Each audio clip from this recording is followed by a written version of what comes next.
Let me ask you this. What happens to Mr. Negative at the end of Spider-Man PS4? Kind of a hard question, it's been a while, but I bet you could tell me that Doc Ock ends up in prison, Norman ends up falling in love with Goo, and Aunt May goes to a farm upstate. So, what the hell happened to Mr. Negative? Well, the game doesn't tell you.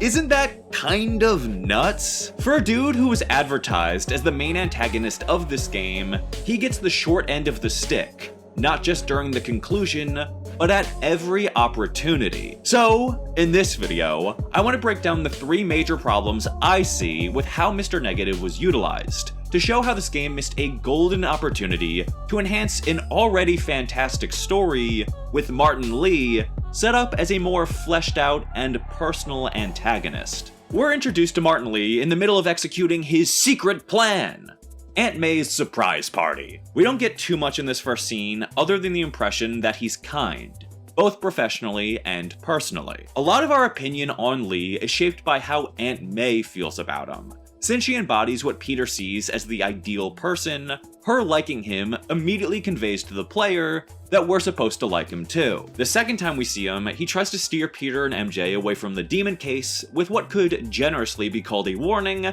but sounded way more like a threat, especially considering he went so far to talk to May about this, likely knowing she would put more pressure on Peter to steer clear. May interprets this as Li looking out for Peter, and this is where the first major problem rears its nasty little head. The connection that Aunt May insists Peter and Li share is only ever told to us through exposition. There's no action, no plot beat that actually shows this to be their status quo.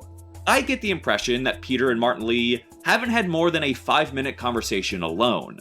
I just don't believe they know that much about each other. So, while this interaction takes us a little deeper than the surface level working relationship they share, the problem is that Li and Peter never get more depth than this, never develop an emotional connection that the player is invested in before a full-blown supervillain time. So yeah, he does ye old terrorist attack, killing countless innocents, including hero cop Jefferson Davis, who the game did take the time to develop, solidifying Li as an irredeemable monster. After this, Peter recovers from his injuries and spends the next portion of the game chasing after the demons.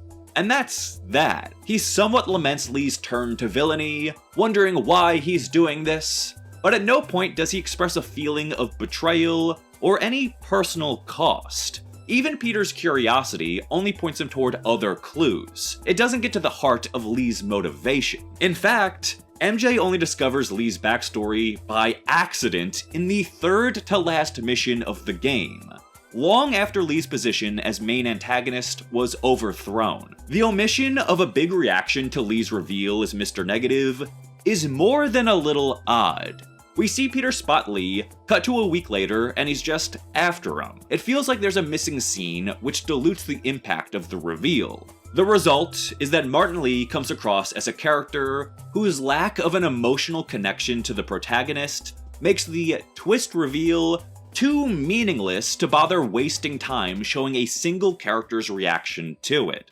Even Aunt May. It's strange, because this is the same game that gave us the amazing Doc Ock story. But that might just be the problem. Doc Ock kinda stole Mr. Negative's thunder. Their villain reveals share the same structure, but one has way more care and focus. Even though Doc Ock is explicitly foreshadowed to turn to villainy, the reveal still hurts because of the emotional impact on Peter. Even though I don't think Li shares the same meaningful relationship, I still think the game could have pulled off something that would have directly impacted Peter's life with the elements that were already established. Why doesn't Li, being Mr. Negative, have any real effect on Aunt May? Her safety could have been compromised, or she could have been suspected of aiding him somehow. I mean, she does take over Feast, Li's cherished business, so I'm sure the police would have at least had to talk to her, but we don't even hear about that minor inconvenience. The most we get is that we're told Aunt May's status changes from co-head of Feast to head of Feast, but she acts exactly the same as always, so no change is felt. This is the first time that the game truly drops the ball with Lee. There were chances like this to flesh him out further, to make his villainy felt in the life of Peter Parker. But each time, the story whiffs the ball, revealing Lee to be a rather uninspired minor leaguer. That's best exemplified in the very final scene Lee shares with both Parkers. In this sequence, Peter has just discovered Lee's hidden lair and feast in time to be caught. Here, Lee outright threatens Peter, then Aunt May shows up to ask him where he's been. Lee says he's just getting a few things, but he's leaving again. Peter follows him out of feast, only to get assaulted by corrupted goons. That's that.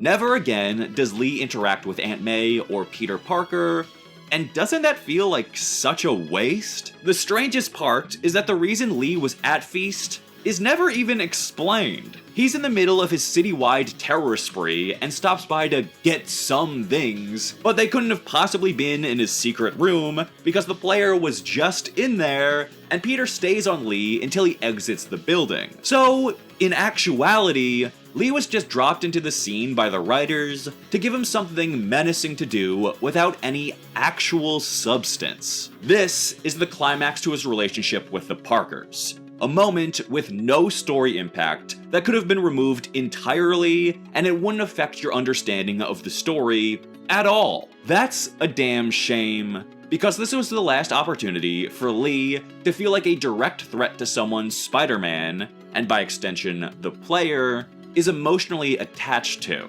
Unfortunately, the story fully wastes the relationship set up between Lee and Aunt May, missing a golden opportunity for this villain to be more than a terrorist with a vague plan, and the sickest design around. Let's take some time to talk about Lee's powers. He's got some basic abilities that make his boss fights video gamey enough, energy manipulation is his go-to when put into a corner, but the thing that makes Mr. Negative particularly unique is his ability to control others. We're explicitly told that his power is to corrupt people, to make them their worst selves, to do things they wouldn't normally do. While the extent of his power is never explored, we are given hints to just how powerful he is, such as when he is finally defeated and his demon goons seem to be freed from his control. Although that's somewhat inconsistent with how the demons are generally depicted, let's just go with the fact that Mr. Negative can control large groups of people, turning them into his own personal mob, who he arms with energy-enhanced weapons. Randomly enough,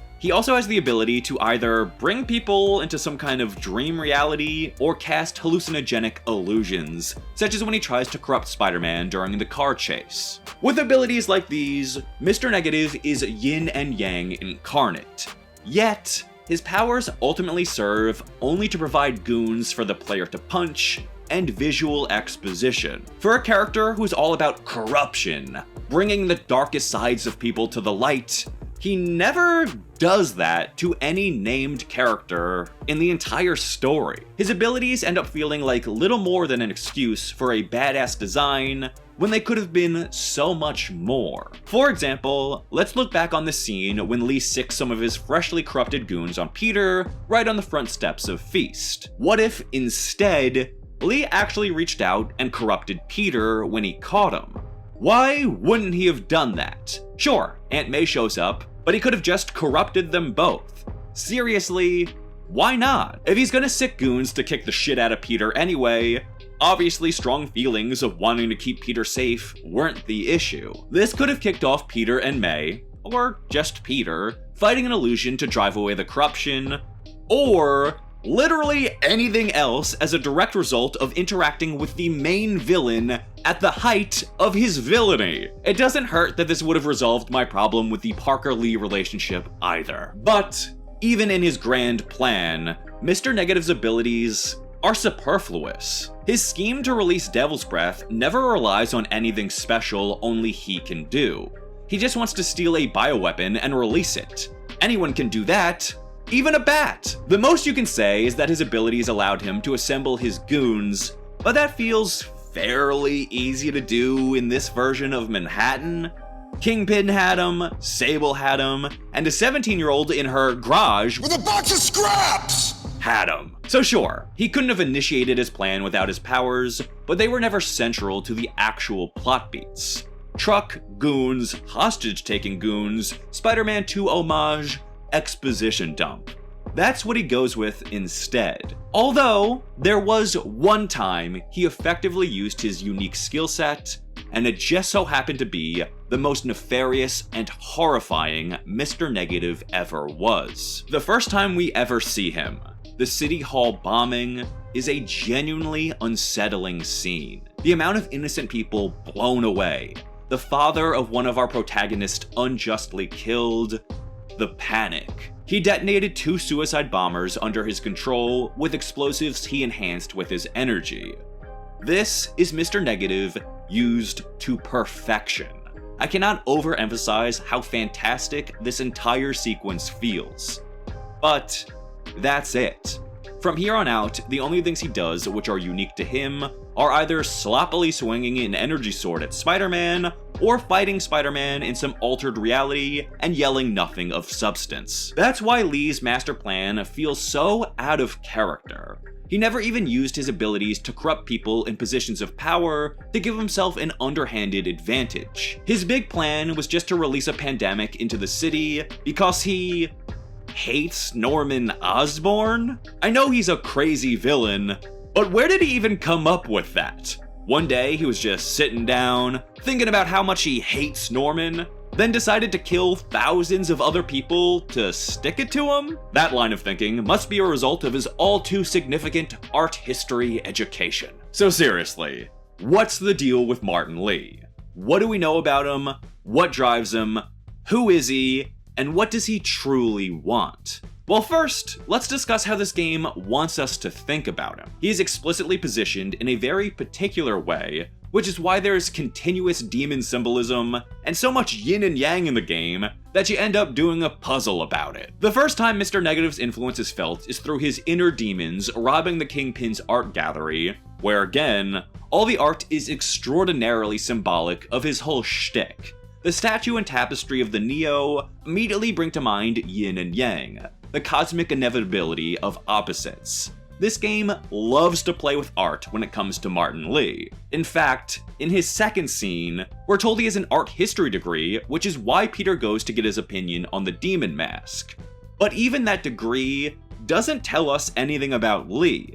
It's superfluous. Instead, Lee claims to recognize the mask based on a story his father used to tell him as a child. His relationship with his parents is as much as we get about what drives him, and where the importance of yin and yang to his character, not just his design and skill set, becomes clear. Lee struggles with balancing the two sides of himself. We learn while exploring his secret lair that he's more than just a straight-up bad boy. He's conflicted, and he's lost control of his dark side because his desire to take revenge on Osborn has consumed him. It's not exactly the most original inner turmoil, essentially the same Jekyll and Hyde shtick comics have been ripping off for decades, but at least it ties into his lunatic obsession with his father's folklore lessons. Really though, that's it as far as Lee's personality and inner conflict goes. He doesn't have many shades. This unraveling of Martin Lee continues until the last time Peter sees Lee before the Mr. Negative reveal. Although, there's no real conversation. Lee just interrupts May and Peter to tell him he's off to be evil forever now, and to take care of the doorway that he loves so much. This, and the hints at a sad backstory with his parents, are supposed to show us how tragic his fall is. Ooh, this homeless shelter represents the best part of me. Ugh, oh why do I have to suicide bomb the mayor? But it's so melodramatic and on the nose that it adds nothing to who he is. And at no point does his inner conflict become relevant to the actual conflict. He's basically on kill Norman Osborn autopilot from here, and it only gets worse after he's defeated in the subway. From then on, he just becomes a flat Saturday morning cartoon villain, like all the other doofs he's surrounded with. The game waits until the third to last mission to try and reel Mr. Negative back into the spotlight with the reveal of his backstory and motivation, but it's half a campaign too late. Sure, it's sad, but that's really it. In fact, his backstory also serves to flesh out the history between the other two major antagonistic forces. So, Mr. Negative doesn't even get one cool thing just for himself. That's ultimately the tragedy of Mr. Negative. That's my biggest problem with him. He is constantly overshadowed to the detriment of his characterization and relevance. Then, after his major backstory reveal, after his barely built up final showdown, he vanishes. He's punched by Spidey, bitch slapped by Ock, and ultimately forgotten. He doesn't even get a final B-roll shot in prison. He's utterly cast aside at the first viable moment to tell the story the game really wanted to. Peter and Otto.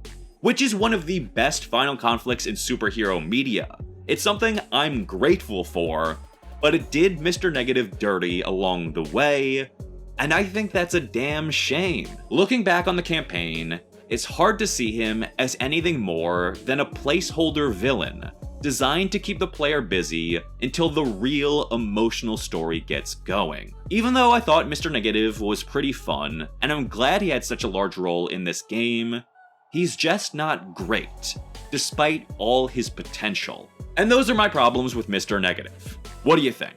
I know people really liked him in this game, but I wonder if anyone has the same problems that I do, or if this changed anyone's mind. It looks like he's gonna have some role in Spider-Man 2, which is pretty exciting. It seems like they're gonna pick up the thread on how he impacted Miles' life, so maybe that'll make his weird ending in this game worth it. Either way, thanks so much for watching, and take care.